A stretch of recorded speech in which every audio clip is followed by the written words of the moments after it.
मित्रों तमारा सांधामां ग्रीस ओछुं थई जवुं ए बहु मोटुं कारण छे जेनाथी तमने घणी बधी समस्याओं जेवी के सांधामां सोजो आववो, दुखावो थवो, चालवा उठवा बेसवामां तमने परेशानी थई शके छे।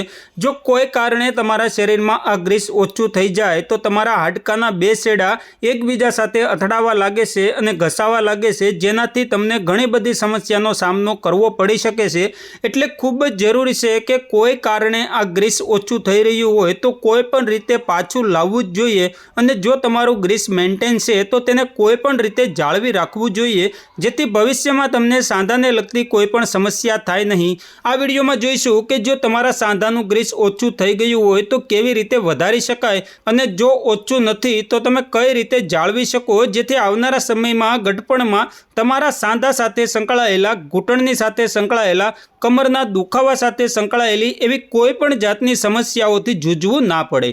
ग्रीस वधारवाना सरल उपायों मित्रों पहला तो ये जाणवुं जोईए कि कया कारणना लीधे तमारा सांधामां ग्रीस ओछुं थयुं छे। सौथी मुख्य अने महत्वनुं कारण छे तमारी वधती जती उमर। जेम जेम आपणे उमर वधे तेम तेम आपणा सांधाना अंदर ग्रीस जे होय छे ते ओछुं थवा लागे छे। एटले तमे जोयुं हशे वृद्धोमां सांधा अने घूंटणना प्रॉब्लेम सौथी वधारे मात्रामां जोवा मळे छे। एक बीजी समस्या छे ओस्टियोआर्थराइट्स। आ एक जातनो वा होय छे जेमां तमारा सांधा अंदर जे ग्रीस अने चीकणापणुं होय छे ते ओछुं थवा लागे छे अने तेना कारणे पण तमने सोजो, दुखावानी फरियाद थवा लागे छे। जे लोको बेठा बेठा काम करे छे, वधु आराम करे छे, चालवा फरवानुं घणुं ओछुं होय छे, एवा लोकोमां पण साइनामल फ्लूइडनी उणप जोवा मळे छे। अथवा तो तेना विरुद्ध जे लोको रमतवीर होय अने सांधाओ पासेथी वधारे मात्रामां काम लेता होय तेवा लोकोमां पण सांधानी समस्या थवानी शरू थई जाय छे।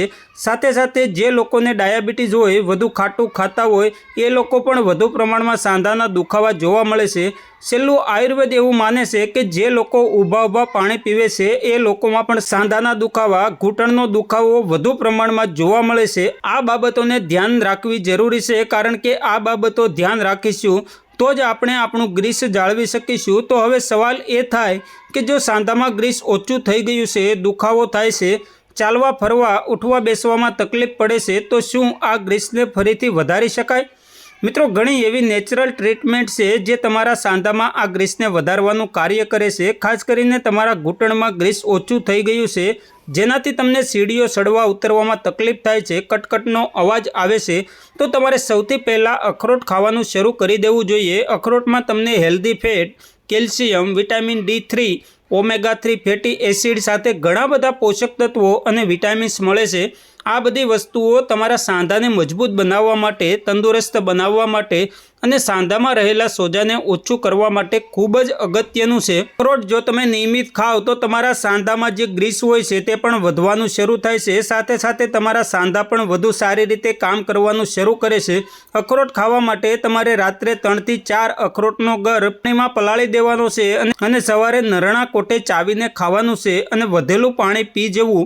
1 महीनो तमे सतत आ करशो तो 1 महीनामां तमने सांधामां जबरदस्त फायदो जोवा मळे छे। दुखावानी फरियाद छे ते घणी हदे ओછી थवा लागे छे। बीजो घरेलू उपाय तमे करी शको छो दुखावो ओछो करवा अने ग्रीसने वधारवा माटे, ते छे पारिजातना પાંદડાનો प्रयोग। तमारे पारिजातना 8 થી 10 पान लेवाना छे अने तेने बराबर रीते खरलमां कचड़ी नाखवा। 1 ग्लास पाणीने तमारे उकळवानुं छे अने आ कचड़ेला पानने तमारे तेमां नाखी देवाना। त्यारबाद 3 થી 4 वार सारी रीते उकाळी त्यारबाद तेने आग उपरथी उतारी ढांकण ढांकी 5 થી 7 मिनिट माटे ठंडू पड़वा देवुं। ठंडू थाय पछी तेने गाळी अने आ सवारे खाली पेटे तेनो प्रयोग करवो। तेनी असरकारकता वधारवा माटे तमे तेमां सूंठ पण नाखी शको छो। पारिजातमां एंटी इन्फ्लामेटरी अने पेन किलर होय छे, साथे साथे एंटीऑक्सिडेंटनी प्रोपर्टीज पण तेमां होय छे, तेथी ते तमारा सांधामां रहेला सोजाने ओछुं करे छे, दुखावाने ओछुं करे छे अने ग्रीसने वधारे छे। त्रीजी वस्तु छे नाळिયેર। नाळिયેર पाणी एक एवं पाणी छे जे दरेक व्यक्तिए चोक्कस पीवुं ज जोईए। आजनी तारीखे दुनियामां मात्र नाळिયેર पाणी ज एक एवं छे जे 100% शुद्ध होय छे। जो तमे नाळिયેર पाणी दररोज पीशो तो तेना कारणे तमारा घूंटणमां जे प्रॉब्लेम हशे ते ओछो थाय छे, दुखावो ओछो थाय छे अने सांधानुं ग्रीस पण वधवा लागे छे। नाळिયેર पाणीनुं pH आल्कलाइन होय छे, जेथी तमारा शरीरमां एसिडिटी ओછી थाय छे अने दुखावा अने सोजामां आराम मळे छे।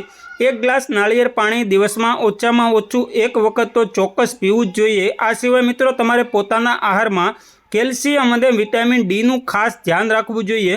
વિટામિન ડી અને કેલ્શિયમની તમારામાં ઉણપ હોય તો તમારા હાડકાં અને સાંધા નબળા પડી જાય છે। સાંધામાં રહેલી કાર્ટલાઇન પણ ખલાસ થવા લાગે છે, જેનાથી ગ્રીસ ઓછું થવા લાગે છે। એટલે રોજે ઓછામાં ઓછું 1 ગ્લાસ દૂધ તમારે ચોક્કસપણે પીવું જોઈએ, જેથી વિટામિન ડી પણ મળી રહે અને કેલ્શિયમ પણ મળે। કેલ્શિયમ માટે તમે કોઈ સારું સપ્લિમેન્ટ પણ લઈ શકો છો। અને વિટામિન ડીની વાત કરું તો સૂર્યપ્રકાશ તેના માટે સૌથી બેસ્ટ છે। તો રોજે ઓછામાં ઓછું 1 કલાક સૂર્યપ્રકાશ અવશ્ય લેવો જોઈએ। આ સિવાય બીજી ઘણી વસ્તુ છે જેમાં વિટામિન ડી હોય છે, જેમ કે મશરૂમ, બદામ, અખરોટ વગેરેમાં ઘણી વધારે માત્રામાં વિટામિન D3 હોય છે। કસરત પણ ખૂબ જ અગત્યની છે। જે લોકોને વધુ દુખાવો થતો હોય તે લોકોએ હળવી કસરત કરવી જોઈએ, ચાલવું જોઈએ અથવા તો જોગિંગ કરવું જોઈએ। આ સિવાય તમારું વજન વધારે હોય તો વજન ઘટાડવા ઉપર વધારે ધ્યાન આપવું જોઈએ, જેથી કરીને સાંધાના દુખાવા અને ઘૂંટણના દુખાવાથી બચી શકાય।